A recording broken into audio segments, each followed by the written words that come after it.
You see them across the room, maybe at a coffee shop, maybe at a wedding. The person who broke something inside you. Your heart speeds up for a second, then settles. You realize something surprising. You're calm. No anger, no tightness in your chest. And then they walk over. They smile. They assume your peace means the door is open again. That's when you feel it. The weight of a question you didn't know you'd have to answer. Here's what nobody tells you about forgiveness. We've been taught it's a package deal. That if you've truly forgiven someone, you should be willing to let them back into your life. Otherwise, what you're doing isn't real forgiveness. It's just pretending. Just bitterness dressed up as maturity. So when you finally do the hard work of forgiving, when you stop replaying what they did to you, when you stop wishing they'd suffer the way you did, there's this quiet voice that starts whispering. If you've really moved on, why won't you answer their calls? If you're not angry anymore, why can't you go back to how things were?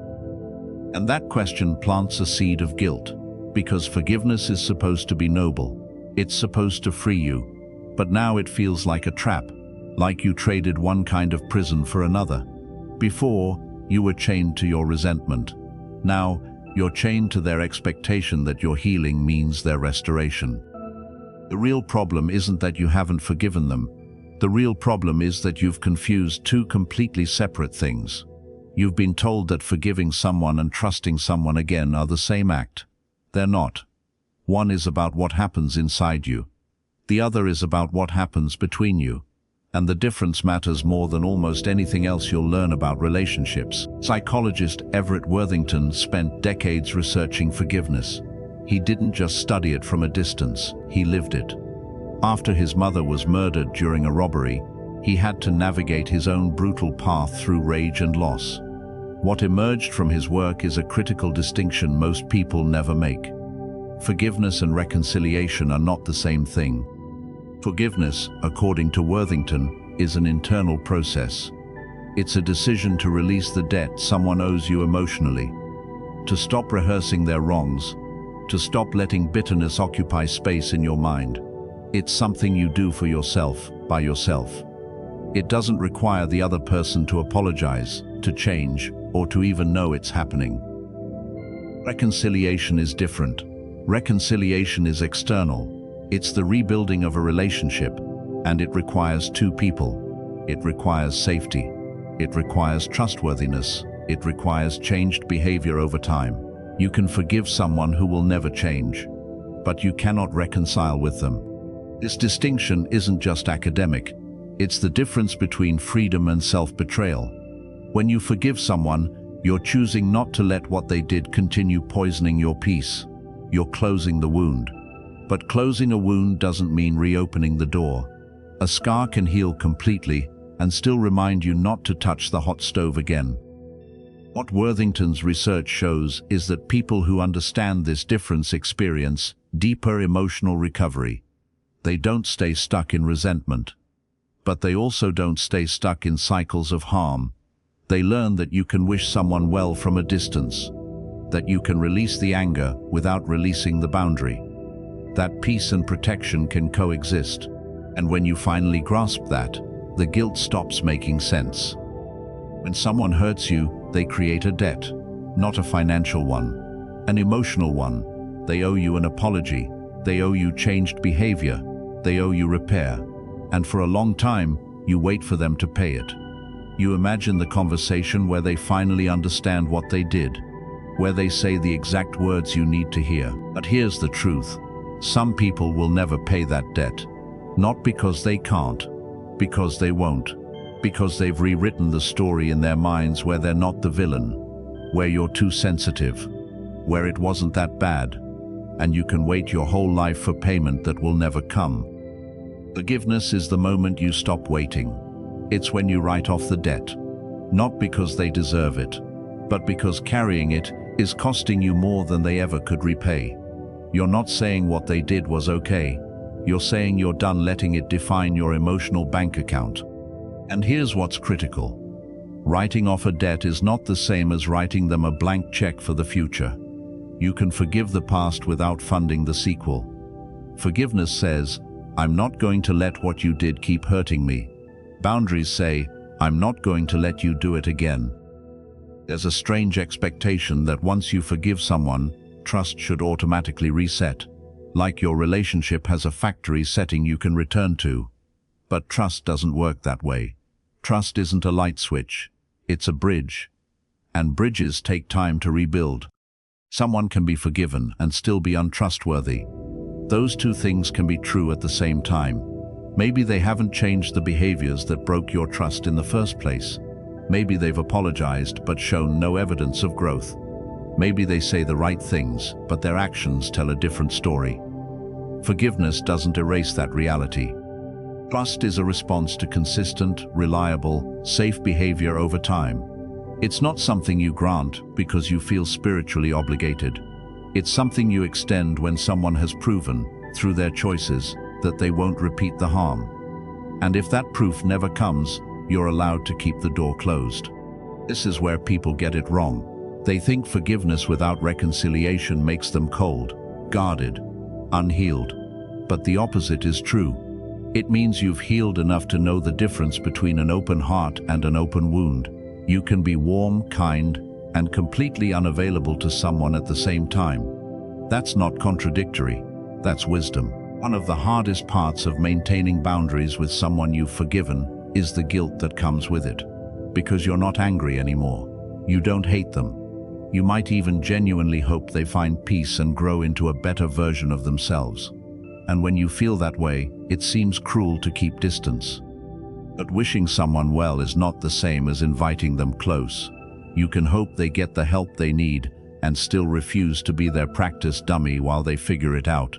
You can want good things for them from across the country, across the room, or across a blocked contact list. Your goodwill toward them doesn't obligate your presence in their life. This is especially important with people who are changing, but slowly. Maybe they're in therapy. Maybe they're working on themselves. Maybe they've even acknowledged what they did wrong. That's genuinely good. But their progress is not your responsibility to witness up close. You're allowed to let them grow at a safe distance.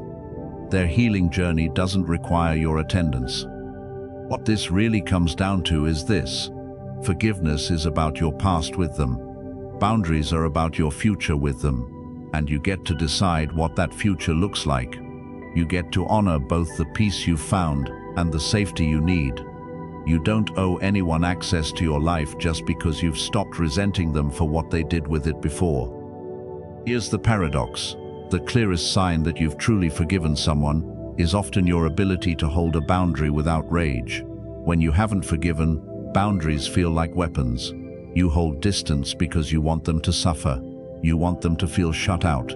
You want the boundary to hurt them the way they hurt you. But when forgiveness is real, the boundary becomes something different. It's no longer punishment, it's protection. You're not trying to make them pay. You're simply refusing to pay again yourself. There's no venom in it. No secret hope that they'll crash and burn. Just a calm, clear understanding that some people are not safe for you, and that's reason enough. People who haven't forgiven spend energy keeping others out. People who have forgiven spend energy keeping themselves whole. The boundary stops being about them and starts being about you. And when you reach that place, you stop needing to explain yourself. You stop needing them to understand. You stop needing permission. The truth is, a boundary held in peace is one of the most mature things you can do. It says, I've done my internal work. I've released the bitterness, and now I'm honoring what I've learned. That's not coldness, that's self-respect. And it's the kind of forgiveness that actually lasts. Because it's not built on pretending the hurt didn't happen. It's built on accepting that it did, and choosing your peace anyway. So what does this look like in practice? Start here. The next time you feel guilt about maintaining distance from someone you've forgiven, ask yourself one question. Is this guilt about what I'm doing or about what I've been told I should do? Because most of the time, the guilt isn't coming from your gut. It's coming from a script you inherited. A script that says forgiveness and closeness are inseparable. That if you're healed, you'll be open. That if you're mature, You'll give second chances freely. That script is wrong, and you don't have to obey it. Instead, try this. Separate the two decisions. Ask yourself, have I forgiven this person? If the answer is yes, if you're not consumed by bitterness, if you're not obsessing over revenge, if you've released the emotional charge, then honor that. That's real work. That's growth. Then ask the second question, is this person safe for me to be close to right now? And answer it honestly. Not based on who they used to be, not based on who you hope they'll become, based on who they are today in their actions. If the answer is no, your boundary isn't a failure of forgiveness, it's evidence of it. Write this down if you need to. Say it out loud. Forgiveness is what I do for me. Reconciliation is what we do together. And I get to decide if together is even on the table. You don't need anyone's permission for that. Not theirs. Not your family's. Not even your own shames.